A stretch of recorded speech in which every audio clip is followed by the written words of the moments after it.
guys, so my book in the box, the book I did is The Day the Crayons Quit by Daywalt, and I did these lesson plans for preschool, so all my standards and everything is geared towards preschool. So yeah, I chose this book because I just think it's super fun and interesting to kids, especially like preschool. There's so many things you can do with multiple colors, and there's just a lot of activities that can be done with this book. I just think it's a really fun book, and I know that kids would love this book. So basically the book is about each crayon writing a letter to their owner, Duncan, and they each have their own spin on why they want to quit.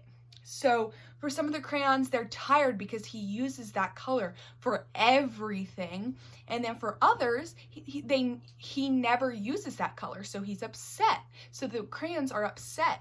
And so all the crayons plan on quitting. And at the end of the book, Duncan reads all of his letters, and he's sad because all he wants to do is color, but he wants all of his crayons to be happy. So he makes a huge picture with all of the colors, and his teacher gives him an A for a colorful picture and for creativity.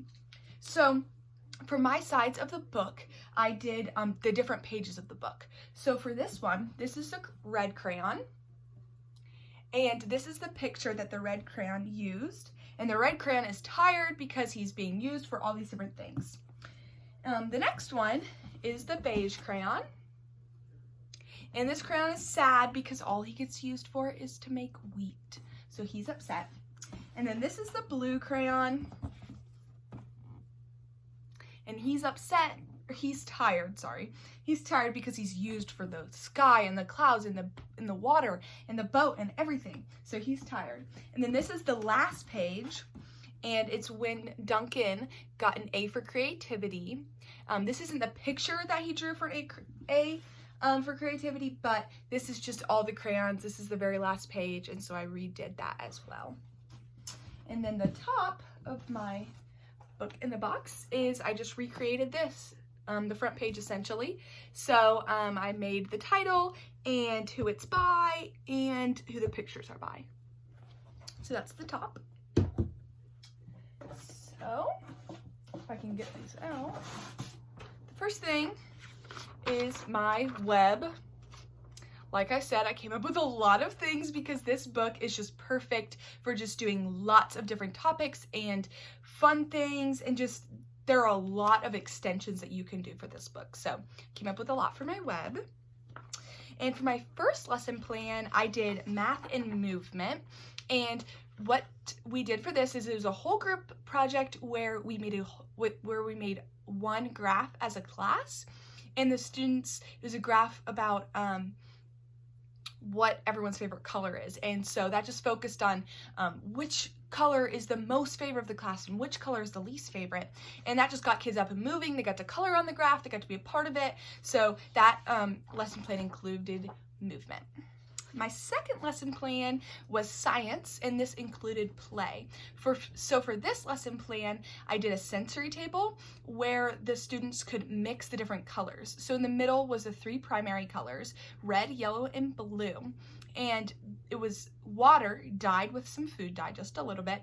And along the outside was a bunch of little containers and cups, and there's little water droplets. And the students could take the different colors and mix and see what colors that were made. And so that lesson plan included play, and that was my science lesson plan. The next lesson plan is my social emotional lesson plan, and this one included music. So this is just kind of a two-part lesson plan. The students, during whole group time to transition to small group, they listened to a song, and it was a play on the hokey pokey, and it was just about their emotions. So put your happy face in, put your happy face out, and it just went through all the emotions.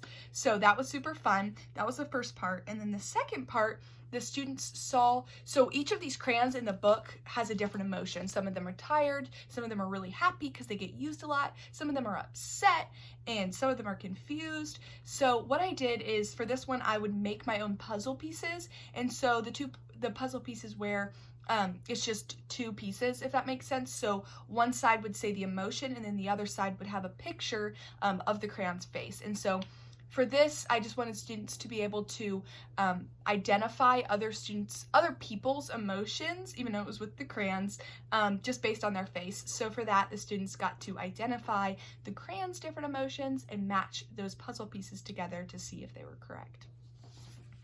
And for my last lesson plan, I did literacy and art. And for this one, the students made a hat.